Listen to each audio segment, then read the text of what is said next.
So what's your role? So I'm the executive director and co-founder. I co-founded Take Mar with Tara Hubbard. She's a fourth generation Floridian. And I'm not from here. So if I was going to get involved in the community, I wanted to work with someone that was local to the area. So we just got on a Zoom, started brainstorming. And How did you meet Tara? through another common friend, which is the other reason how I ended up here. So it was just kind of a blissful moment of connection. I love it when that happens. Yeah. That's really cool.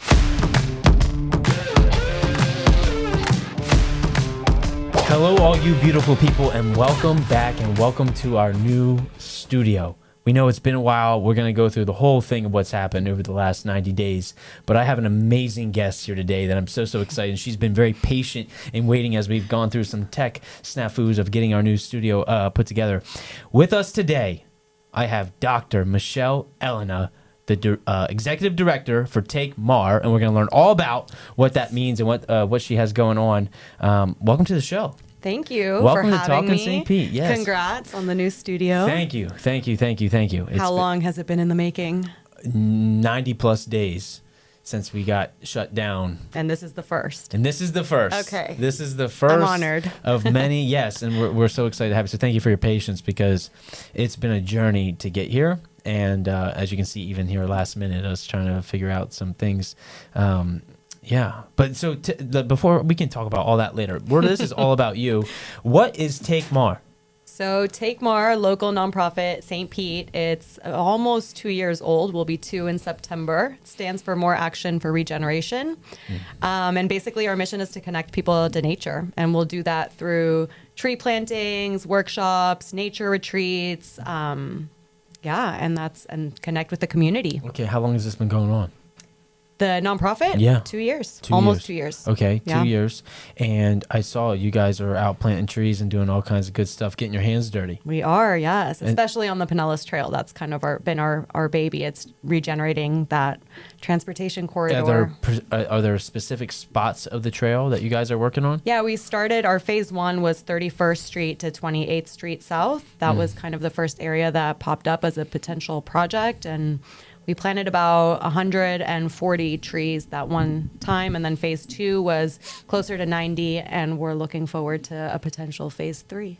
Okay. So how did you guys maybe identify that area as needing 100 plus trees? Yeah, so we were looking at bare stretches of the Pinellas Trail where we felt were underutilized or didn't have as much activity as others. Parts of the trail. We know Dunedin is like the place that everyone talks about that loves being on the trail. So we were like, why can't we have that here in St. Pete? So we looked at areas that we thought could really benefit some beautification efforts. We worked with an artist, did a mural on one of the walls. There was illegal dumping happening in that section. So we kind of did this experiment with a local muralist to see if we painted the walls, if it would stop And the it illegal. did, didn't it? It did. It took a while, but now it's been months since we've seen anything. That is a great strategy that many cities do to stop. Yes, no. So we thought we were the pioneers of this. Unfortunately, not. I'm afraid to inform you, but there was a really bad. So I used to live in Philadelphia. Okay. And there was a really big gang of tagging going on in the 80s and 90s there, and so and tagging caused a lot of violence and other crimes and things like that. Broken window effect, right? Right. And so they found that these were phenomenal artists, and so they used them and commissioned them to do mural pieces around the city, and same effect. Really? It reduced the crime and the dumping and all that stuff. And so I love that. That's awesome. Yeah. And I knew right when you said that would work. Yes. Yeah, we were nervous in the beginning, and there was a few mishaps here and there, but after like 2 months, we stopped seeing it. So it was amazing. Because it's like people appreciate art and beauty, and they really don't want to mess it up. Right, and it establishes ownership. Like someone is actually taking care of this spot, so maybe we don't dump here and it. Yes. Yeah. So how do people get involved? Like I find this so cool. I've seen you like out planting trees, getting dirty, digging holes, like taking care of the environment. How does one get involved? Volunteer events. So we're always doing tree plantings, not just on the Pinellas Trail. We recently did a planting at Hillsborough Community College in Plant City. We've done them in Safety Harbor, Folly Farm. So come volunteer, plant a tree with us. April was a big month, Earth Day and Yeah. Arbor Day for us. So that was a busy time. But now over the summer, we won't do too many plantings because it does get really hot. But impact days, which are trash cleanups, beautification efforts, we do them on the Pinellas Trail and out at Egmont Key. We recently also merged with Egmont Key Alliance. So Egmont Key Alliance is now under Take Mar. So any beautification efforts that you see at Egmont Key are partly with Take Mar. That's so cool. And so what's your role? So I'm the executive director and co-founder. I co-founded Take Mar with Tara Hubbard. She's a fourth generation Floridian. And I'm not from here. So if I was going to get involved in the community, I wanted to work with someone that was local to the area. So we just got on a Zoom, started brainstorming. And How did you meet Tara? through another common friend, which is the other reason how I ended up here. So it was just kind of a blissful moment of connection. I love it when that happens. Yeah. That's really Yeah. cool. Where'd you come from? California. Okay. I lived in San Diego, LA, California, moved out here. And what brought you here? It's a long story, but the short version is COVID. I was locked up in LA city and I had that one common friend. She was here posting pictures on the beach and you're like, this "Wait a and minute." nature. And I was Yeah. like, people are still outside. Why is she not wearing a mask? Yeah. What is happening? Where are you? She's like, St. Pete. I'm like, done. Packed the car, loaded the dog and drove. I love Yeah. that. I feel like a lot of us have a similar story that are here now. Yeah, you said Philly. Philly. Are you? Yeah, I'm a COVID transplant as well. Oh, nice. Yes, Okay. yes. So welcome to you too. Yes. So many. However, somehow, on the show, I've found a lot of locals. Yeah. And so I always say, you guys are the unicorns. We're the normal ones that aren't from here, right? Yeah. I feel like there's a lot. Yeah, it's lot of us. celebrated every time we meet locals. Right. So- You're like, wait a minute, you Yeah. exist? Yeah. Yeah. You went to school here? Yeah, you never left. Yeah. Some leave and come back. Yeah. I'm originally from Chile, though, born and raised. I remember you saying that when we had our phone. Yeah. So Yeah. when did you come to America? United States. 2008, I graduated high school. I was Okay. 18, and I had always had it in my vision to move to the U.S., come study here, and then studying turned into more studying, and then I stayed. And I never went back. I go vacation because my whole Yeah. family is still there. Got it. And what's your doctorate in? Organizational leadership. Whoa, that's cool. It's fun. I didn't know that was the thing. It is, yeah. So you're like really good at. I try, Yeah. but there's always room for improvement. What are some of the, like, now my curiosity brain comes in, like what types of things are you studying at a deep level when it comes to organizational leadership? Yeah, we're studying culture within an organization, how to assess culture, how to build culture, establish culture, how to lead teams effectively, different types of teams. Trying to think. We have lots of time, so Yeah. give me some examples. Like how do you know when an organization has good culture? When the team is having fun and they all like it and they all feel comfortable and they all want to go to work and be in the office or remote, but still just being happy with where they work. And I think that's like the simplest form of putting high it. level. But what are Yeah. some key elements to making that happen? If we could dive into that, because I'm very interested in leadership and I read a lot about great leaders of the world, and so this is an interesting topic. Do you have a greatest leader that you think of? I don't have one. I think I pull from a few. You know, I right now I'm actually in the middle of reading Elon's book, his biography, and so love or hate him, right? There's aspects of him leading human consciousness to another planet that's interesting, Right. and the dedication that it takes. Steve Jobs is the same thing. Napoleon, I think about that in the same way. Warren Buffett, I think about. And so I really look to great business leaders, Yeah. and what they've been able to accomplish, and then also like little more new micro leaders like Gary Vaynerchuk, you know, and I think he's got some, you know, really leaning on the empathy side Yeah. of a business that's maybe not talked about all the time. Yeah, I think and they're all such different leaders, but I think one of the key things throughout this doctorate is kind of finding out what kind of leader you are. And then how do you interact and help others become better leaders as well. So it was really, I mean, besides the textbook stuff that you learn about all the leaders and different org cultures and positions and organizations and structure, it's really about finding out what kind of leader you most kind of What's authentic? yeah. And that was very insightful. And my dissertation was specifically in leadership in the veterinary industry. That's more background. I'm not a veterinarian, but that was stuff that I loved. And Yeah. so that's what I focused on. But now it's strictly nonprofit. Yeah. So, 2 years into a nonprofit, what are some unknown struggles about a nonprofit that maybe people don't think about? Ooh, unknown. I feel like most of them are known. I would Well, then say let's one just say that what are the struggles. this is kind of a newer one that I've been realizing, but it's saying no. You start a nonprofit because you want to focus on impact, and wherever you can put in anything to create that impact, you want to do it. But the reality is we can only do so much.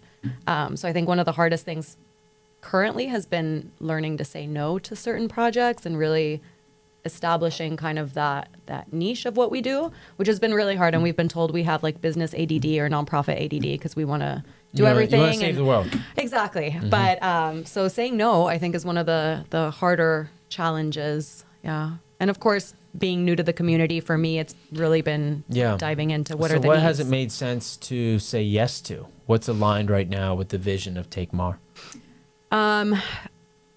Yeah, it's hard because then nature is also all around us, right? And Of our course. mission of connecting people to nature or back to nature kind of fits a big umbrella. So we've determined that. We know we're a big umbrella, but for us, it's really where's the impact and how much impact can we make? And does it fall within 5 of our categories? We had to narrow it down to only 5, which is a lot. But trees, Egmont Key, regenerate retreats, marine initiative, and then our newest one, it's called the Sunline. The Sunline. The Sunline. And what does that entail? The Pinellas You Trail. Got it. I got it. I thought so. Yeah, I think being in a niche is almost important, especially 2 years in, right? You guys are still a baby in terms of length of time. Oh, yeah. Yeah. You got to make it over that 5-year hump, right? Yeah. That's the hard part. What's the vision? Where do you see Take Mar 3 years from now? Yeah. I mean, 3 years, I feel like that'll just fly by, but impact, we want to see trails or trail activation, really. The Pinellas Trail is something that we feel passionate about, and we think it's underutilized for the potential that it could be. If you're familiar with the Beltline, that's kind of the vision that we're seeing, and it's specifically focused on the nature component of it. More trees, nature heals. Yeah. So hoping the Is there community like can heal. a number of volunteers that you're looking to have, or do you currently a goal in terms of like the money that you need to raise to be able to do a bigger project? Or I mean, always more money, the better. Of course. We can always do more with more money. We've been really lucky, though, that all our operation expenses have been secured via a grant. So in that sense, whenever we fundraise, it's specifically for projects. But yeah, always more money, always more volunteers, just because we love connecting with people. And we've had, I think our first tree planting, we had like 70 volunteers. The second one was like 100 volunteers at these events. And it's just amazing to see. Yeah. And what have you guys been doing to spread the word? Like, where did those 100 people come from? Social media, Eventbrite, connections. Yeah. Which is beautiful. Isn't that something special about St. Pete when it comes to how willing and connected the community is? Yeah. I mean, did you experience that in California? No. In California, I didn't even know who my neighbors were. And here we literally have a community of neighbors that we all know each other. We all hang out, pool parties. What do you think the difference is? I'm going to say nature, because there's just space and nature, but also I don't know if it's like Southern hospitality or even though we're so many transplants, but there is that culture of, I mean, my neighbors, when I moved into my home here, they just came and knocked on the door. Like, hi, we're your neighbors. I'm like, did I do something wrong? Like, why do I want to give you my name? Do I need you? Because, but I'm loving it. But I think community here is super strong. And saw it also with the local artists community and with every little community, nonprofit community. It's big. It's really cool. Yeah. Because there's so many micro communities. Yeah. And we talked about it a lot on the show, but I just think it's so special. And then I hear about, your nonprofit and this nature community of people coming together there. Like, oh, you didn't even know that one existed. Yeah. There's so many. And it's always the same theme. Yeah. of people being willing to help. And I really hope that we are able to maintain that. Dying for the show to come back on to state some of my feelings and opinions of some things that I'm seeing on Central. Ooh, yeah. I don't know if we've noticed, but we're having some franchises, national franchises, sneak in to Central to include the Melting Pot. Ooh, I didn't know that was coming to Central. Okay. Not sure how I feel about it. Okay. Sweet Green. Yeah, I saw that one. Great place. However, I had one in Philly. And I think some of the community aspect is because you can walk into these shops and talk directly to the owner. Yeah. And I get really concerned because this is just the start. And my fear is that rent becomes too expensive because you have other national players willing to come in and pay it for the local ownership to be able to sustain. And then we would lose, I think, a piece of our community. Yeah. And I've recently made it a point that I will talk about it on this show a lot because I mean, we'll see how people respond to the Melting Pot, and nothing against the organization of the Melting Pot, but it doesn't belong on Central.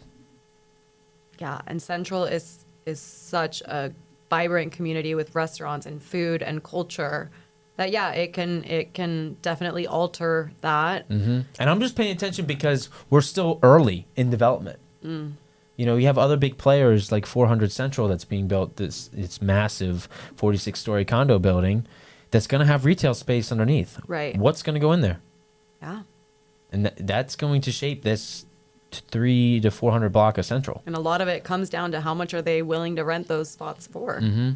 And so, and I think it just dovetails even to what you're doing on the trail, right? Like, we know you can make the trail even more of a vibrant, cool place to go with the more trees and nature that's there.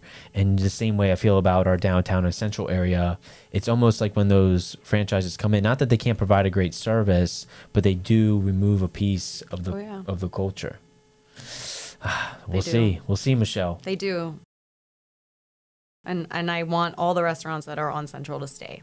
Yes. So hopefully and I want more local. They'll be there. Yeah. You know, we have such great restaurants. We have and just great owners all around. And just that's a whole nother community. Right. They all know each other. Well, and now I see some, opening up new concepts and new things. Right. So yeah. Yeah. All right. Favorite restaurant. Ooh, good. This is my question. I know. But now I got hungry thinking of food. So, and coming from LA, we did have great restaurants. Yes. So I'm always on the lookout for new food places. Well, top. I mean, have you been to 42 yet? Yes. Okay, good. It was good. 42 is good. I really like Banu for Italian. Banu. Yeah. I think that place is awesome. Let's think. My favorite ice cream shop. Ooh. Bright Ice? Plant Love. Oh, I haven't been there. We'll put them on blast right now. Central? Central. Okay. Yeah, between 9th and 10th. Central. It's right next to Bavaro's. Okay. It's vegan ice cream, which I'm not vegan. However, I don't like dairy that much. So it works. Gut things, Perfect. And so it's all coconut milk based. Nice. And they make it all fresh. And it is awesome. Okay. Awesome. I will have to go try it. Yes. Yeah. So for anyone listening that's like, ooh, I love ice cream, but it, messes with the guts, give Plant Love a shot. I like it. You can't go wrong. And all their flavors are great. Staff is wonderful. Good vibes in there. Yeah, nice. It's a cool spot. Okay, your turn. Okay, well, you stole Bonu from me because that is Italian by far. Yeah, just for like easy, fast, on the go, Crumb Factory for me. I haven't been there. Stop. On Central. Yes. But I don't know the cross streets. But Crumb Factory, the owner is actually Chilean, so he'll make amazing pastries, salads, and empanadas. So the Chilean empanadas. Chilean empanadas. Yes. Yeah. Okay. So definitely Crumb Factory. Yeah. Okay. All right. I'll check that. I'll give it a Google and give it a go. Yes. Okay, those are good things. So when you're not out at the trail planting trees or managing this nonprofit, what do you like to do for fun? Beach. Anything water. You got a beach you like to go to? Well, I live in Madeira Beach, so I'm biased. Madeira Beach is the beach for me. Yeah, makes sense. Yeah, anything beach, paddleboard, kayak. Outside. I haven't been, outside, always scuba diving, but I haven't found the right scuba place here. Or they tell me there isn't too much scuba. There's Yeah. not. I actually just got back from a scuba dive trip. Ooh, where? Bonaire. How was it? Amazing. Nice. Okay, so Um, you scuba. I scuba. Favorite place you've ever scuba dived? Bonaire. Oh, okay, nice. Yeah. Very cool. They got like 90 dive locations. Nice. When you land, you're on the plane with there's divers. Like it's just everyone there is divers. There's beach diving. You can just grab tanks and just Yep. walk in. You don't even need to go out on a boat. Nice. Yeah, it's awesome. Really, really cool. I have a friend that does spearfish diving up near like Clearwater. Mm-hmm. But I don't. Have you been to the Circle of Heroes, the No. Memorial Reef for No. veterans, No. Clearwater? No. Sounds like I need to. It definitely sounds like you need to. Yeah. Have Yeah. you been? No, but I've heard of it because it's underwater, like artificial reef, and it was in honor of veterans. Got it. And it's offshore though, so you have to We take could a boat. use that. So here's a good question for you. What is St. Pete missing? Ooh. Okay, definitely places to scuba dive. Fair. So that is one, but then two for me, it would be utilizing the Pinellas Trail to its advantage. Businesses face away from the Pinellas Trail. Ooh, that would be cool if they didn't. Right. Yeah. Yeah. Activation, different, local shops opening up to the trail. You have foodie labs, you have, the St. Pete distillery with their trail garden, allowing those spaces. And then also this is a transportation corridor to connect people. And I think it's being underutilized. So I would say we could really capitalize on the Pinellas Trail in a positive way. I agree. It's a cool thing that we have that I mean, I know people that use it, but I personally have not in the way that you're talking. And Yeah. now I'm intrigued. It's fun. And Yeah. biking Yeah. the trail, walking the trail. If there's like local coffee shops or businesses Right. that you can walk, we're underutilizing it for sure. Yeah. Little pop-ups even. Yeah. That would be cool. Yeah. Okay, I like that, and that's when the reason I always ask that question, but I thought of it because I used to live in the Panhandle of Florida, in Navarre, in between Pensacola and Destin, and at Navarre Beach, about 100 yards off, they had 30 man-made reefs, and so it was amazing to go out there and snorkel. Divers could walk out there and go out there. I mean, yeah, it was intentional, Right. but it was still a cool thing. Yeah. I mean, it's great for humans, right? It gets us out in the water, nature, connectedness. Yep. And then also We whether had it's, sea turtles out there. I know. We had sea turtles out there. Well, that's it. it. Was so cool. Habitat, biodiversity, Yeah. sand erosion. If it blocks anything, there's All artificial these- reefs. Who do we are the talk way to go. get some reefs going out there? We might be working on it.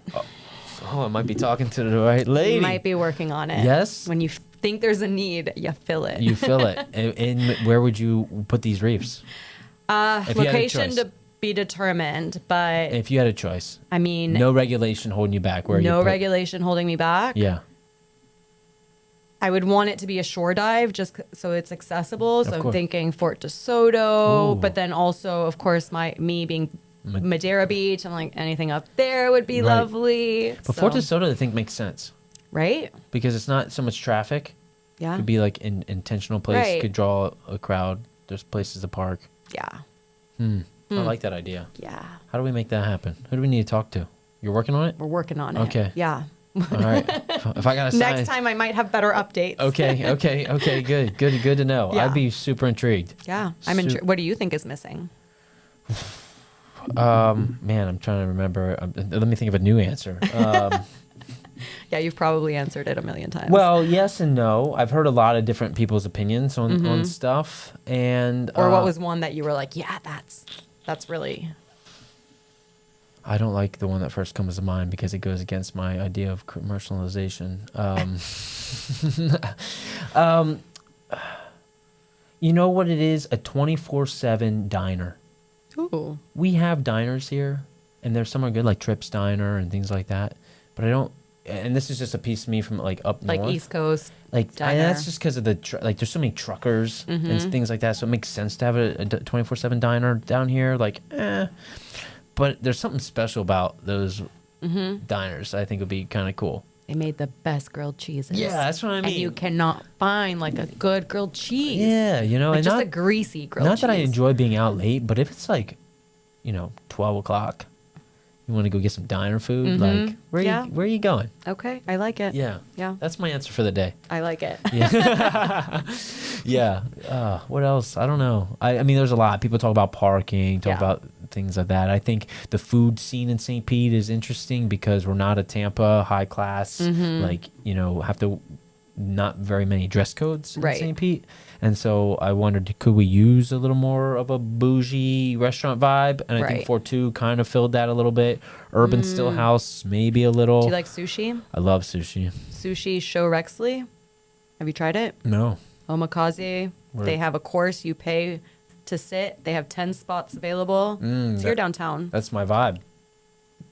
Yo. Okay. Okay. Yes, that's another one for the list. Got it. What was the name? Sushi Show Rexley. They're only open for 2 servings of dinner. Oh, so you're making reservations. Yes. Got it. Sake pairing if you drink sake. Yes, of course. Yes. Okay. I got my next next spot that we're going. Yeah. That's awesome. So, what do you think St. Pete as a whole looks like in 5 years? Ooh.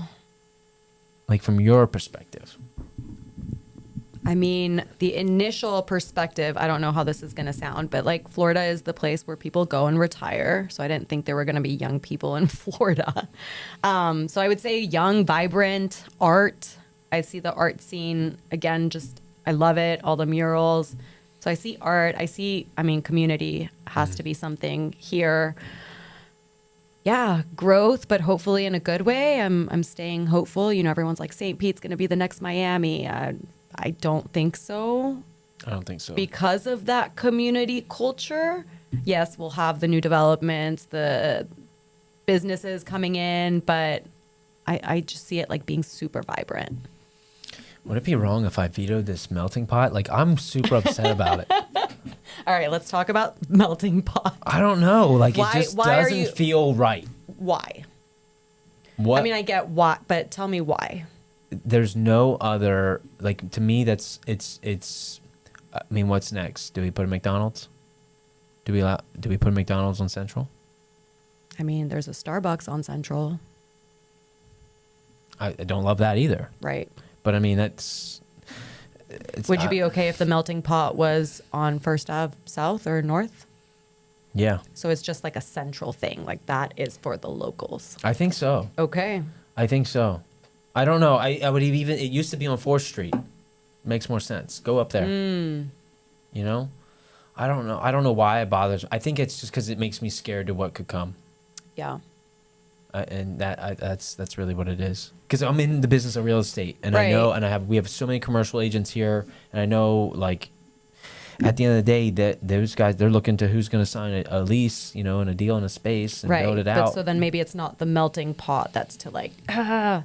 But rather the one with the commercial space leasing it out to them, because they are the ones that can make the decision who to lease. And we gotta be careful with these opinions, but I'm opinionated about it. Edit out. Yes. No, we're keeping it in. We're keeping it in because I do want people to just at least recognize that. Right. So it doesn't become a. And the reality is it's happening. So it's not like we're saying, put an end to this. I mean, no, I mean, it's happening and we can talk about it. Yeah, as we are. I'm not afraid. As it's funny, this is what, Dom, is this episode 58? 58. 59, sorry. I think I just get a little more comfortable of voicing what I think, Yeah. It's we got it, and I've had enough conversations with the business owners that I don't want them to get pushed out in any way, right? Even in 10 years from now. Yeah. So, I don't know. Is there anything else in your world, like in Take Mar, that like how where should people go to support? And I mean, is it just, can they donate? Would people sign up? Like, are you going out there every weekend? What does that look like? We do volunteer events. We'll have at least 2 a month, whether they're what we call our impact days. We'll have tree planting events. We're working on we have a Regenerate retreat out in nature, and it's a 3-day like nature immersion, but we're looking to do pop-ups of it. Okay. So we'll have that available. Donations, volunteer, any resources that we can utilize. How big is your team? We are a team of 5 core members that work with Take More. Yeah. Yeah. Growing. Yeah. Exciting. That's cool. So you guys are together daily? We work remote. We had an office downtown. We decided it was going to be better if we all kind of, because we were always out on the trail. One was there, one was here, and we wouldn't see each other in the office anyway, which is why we got the office in the first place. So then we were like, okay, no office for now. But yeah, the St. Pete distillery has been really amazing with us, and they put a container, like an empty shipping container, right on the Pinellas Trail for us.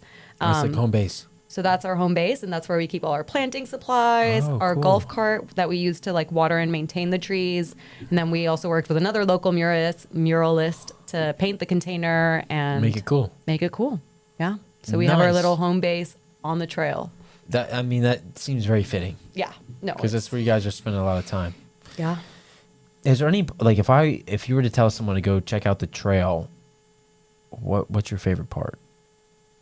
I'm biased because I'm going to say 31st to 24th where we planted. Go see the new trees.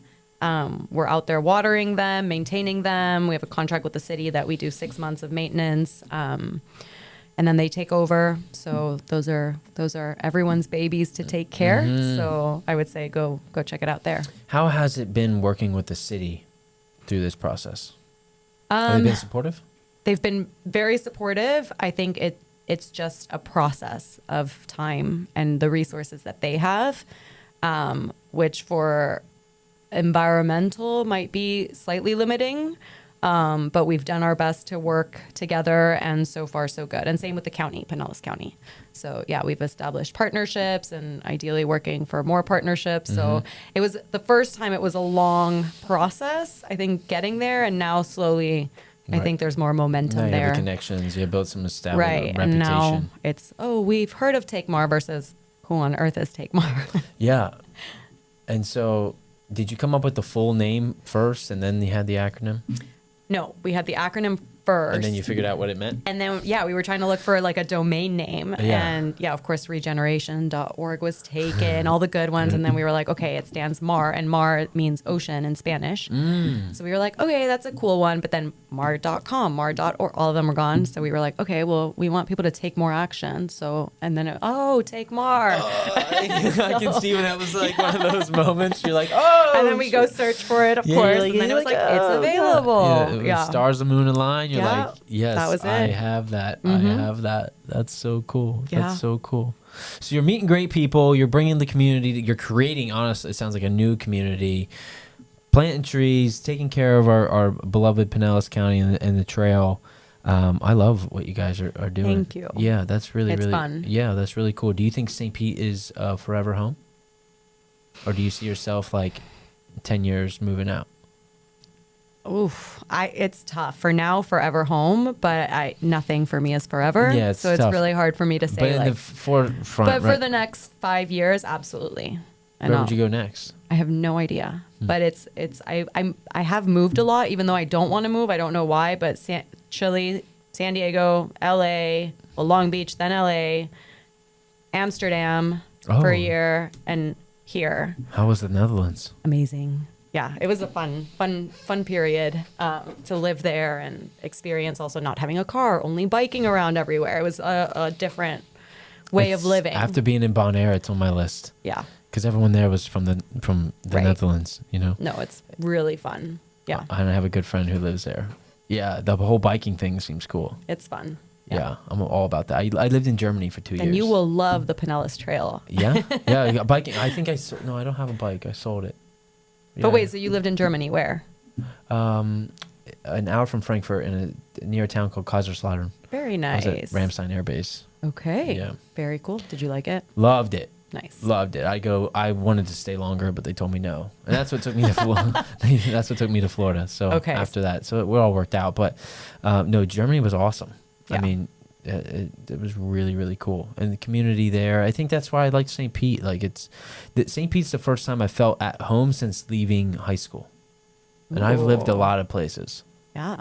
And this is like, I now know, like, my dentist, like she's gonna be my dentist for as long as she's a dentist. Like I'm making relationships that I don't have to think like, oh, I'm gonna be leaving in 2 years or 3. You know what I mean? Yeah. It's really nice to know like, oh, we have a long time to be here, and so these relationships that we build, it's like the road is long. Yeah. It's really cool. Yeah. I love how everyone takes care of each other and really looks out, and it's like a big family. And I think because so many of us are transplants that we become each other's family. Oh, that makes sense. When you put it like that, it sounds so simple, but yeah. Right? But everyone takes care of each other. I've really felt that here. Yeah, because you're like most people's, not all their families here. Right. So friends become family. And I think for me being in the military, I don't need blood to have family. Right. Like I have friends that are like, they're family. Yeah. Like my nephew calls him uncle, you know? Yeah. Right. It's cool. Yeah. It's cool. It's cool. Let's say, do you like to read? I love to read. Yeah. What are you reading right now? Or what's the top? If you were to give, here's a better question. Okay. If you were to give a book away, one book, you're like, what? It happens all the time. I think I've bought this book maybe 20 times because people will go to my house. They'll see I have like a big bookshelf filled with books. When someone's like, oh, what's this book? Like, take it and read it. The Alchemist. Oh. Yeah. I didn't read it. I listened to it. Ooh. Which is interesting because the guy's voice is very like. Yeah, see, I'm not into like audiobooks yet just because I feel like just their tone of voice could send me like in a different. Right. Yeah, it's path. not your own voice. Right. Yeah, but phenomenal book. I love it. Yeah. Phenomenal book. I probably need to read it actually versus listening to it. And it took me so long, but the whole message of it is phenomenal. Love that book. Courage of Compassion. Oh, I don't know that one. So good. Recently, I read it, maybe now it's been like 6 months ago, all about the justice system, the bail system, and really talking about compassion as a whole. So great. Probably read. something we don't talk about enough. Exactly. Yeah, compassion. Okay, I like that.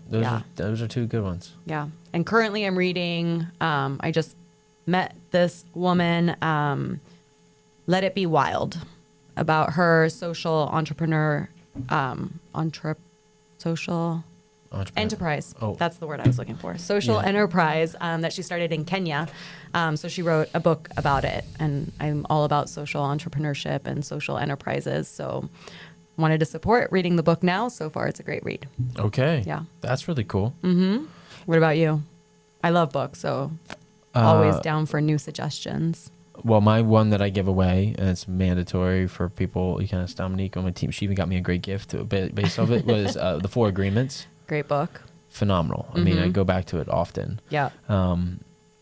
And in that same like series era, Mastery of Love, fantastic. I'm reading, like I said, I'm reading Elon's book now, almost done with that. This year, so far, most impactful book that I read, it was a great entrepreneurship book. 10X is easier than 2X. Not to be confused with Grant Cardone's 10X. No, Dan Sullivan. I mean, this... Is it Dan Sullivan? Yeah. Okay. Yeah, and another...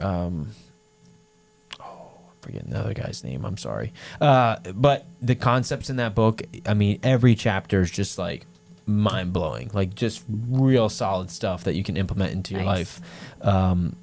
With just mindset. Just real good mindset book.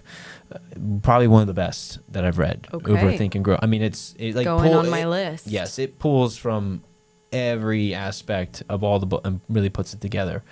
And the overarching theme is that when we set goals, we're always looking to double.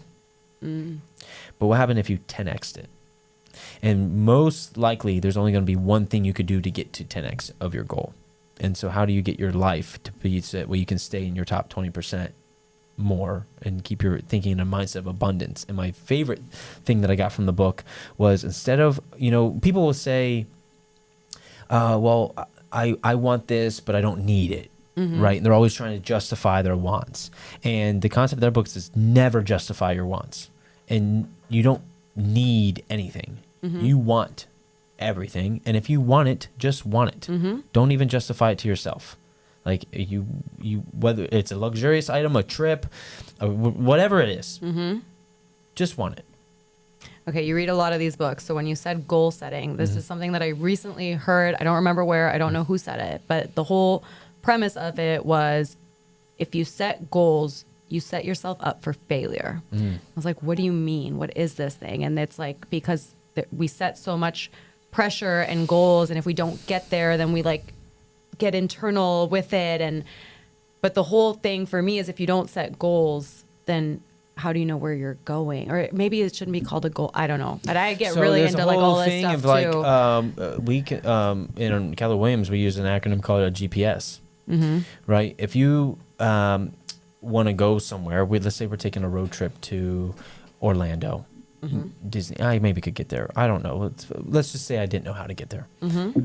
First, I need to know where I'm at, and I need to know where I'm going. Right. And then it gives me the directions in there. And so goal setting to me is who do I need to become to achieve that goal? And where is it? And what are all the most important next steps? Right. To all the way back to where I'm currently at to get there. So you can paint the roadmap. And so I think in that mindset of, well, I don't set goal, like to me, that's a limiting belief. First off, it's an excuse, and it's saying that you don't want to get better, or you don't know the direction that you want to get better in. And so to me, if I set a goal and I don't hit it, it's because I didn't do the things that I needed to do to hit it. So it's a reflection on my activity. And so I need to adjust and change the direction. Right. And so I think I'm going to take that as a cop-out for people not wanting the self-reflection of failing or feeling like they failed. But Right. you only fail if you quit. Right. I mean, you'd have to try again because let's say we were driving to Orlando and we crashed and we didn't make it on time, or we'd have to go again next week. Or we ended up in Miami. Right. Oops. Right. So then it's pivot, right? Yeah. And find a new way to get there. Yeah. But yeah, I read that and I was like, oh, that's what we're putting out there. Because there's so many things, right? Leadership to some people. I also read, I'm all about working super hard. I love work. And then there's also like, okay, the 5 a.m. club, like work, which I know puts a lot of pressure. But then I also was told like, hey, rest, and then you'll be more productive and more of this. But the reality is if I'm resting all day, I'm not productive. So I think it's, and Gary Keller writes a great book called The One Thing. And we think about life, we think work-life balance should be like a seesaw and equal. Like that term is just, I cringe. But in order, and for some, they can have it. But for those of us that strive to be exceptional in an area of our life, it means you're going to be out of balance of another area. And you look at any athlete, they dedicate hours and hours on the field, on the court, or whatever to their craft, right? Time and time again. And there has to be a sacrifice somewhere else. But then there is the off season or time to where you and maybe you go all in onto the relaxation, and you need that. And I recently just experienced, the reason I took that trip was I was a little burnt out. I needed space to be able to create new. Yeah. And so stepping away from it was just as important. And I think when we take a trip and we get out, we realize, oh, the reason I'm working hard is for these things. Right. It's like, do you work to live or live to work? Right. And so you got to have a little bit of a check there. But, these great leaders that I read about, they were not in balance. Right. I mean, doctors are working day and night. And so the work-life balance, at least when measured throughout a week, for me, it's a cringe moment because there's no work-life balance for me. And I'm not trying to measure it or balance it out because I love working and I love being in nature. Do you meditate? No, I mean, yes, but I don't sit there in a formal practice. Right, not a formal practice. But yes, I do. I call it reflect. Meditation always just reminds me of something super strict, but reflect. Well, I think, and I thought so too. And I had a great, I don't know him personally, but Sam Harris and his app Waking Up. He's a neuroscientist and he spent time in silent retreat. And he brings a lesson and a learning about meditation that I didn't get anywhere else, and that it's really the practice of being present. And what does that mean, right? And being able to recognize when you're lost in thought. And so the practice of formal meditation is the same act of like going to a gym. Right. And that you're practicing bringing your attention or awareness back to the present, to whatever your anchor is, to what you decide.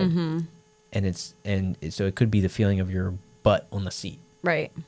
could, for a lot of people, the easier thing is the breath. And so and the real reason you have a formal practice is so that you can be almost in a meditative state and / present throughout the day. Because we get lost in thought, Right. and we let stressors and these other things and I need to be productive and but it's all just a thought. We can let it all go and be present, and none of that actually is anywhere but in our mind. Yeah. So I like to just think about that sometimes when I'm in stressful. And it's funny, as I'm saying this to you, it's like also a reminder for myself, Right. always, right? Because we're just talking about work-life balance, and I think if you're enjoying what you do, why do you need to do something else? Right. Yeah.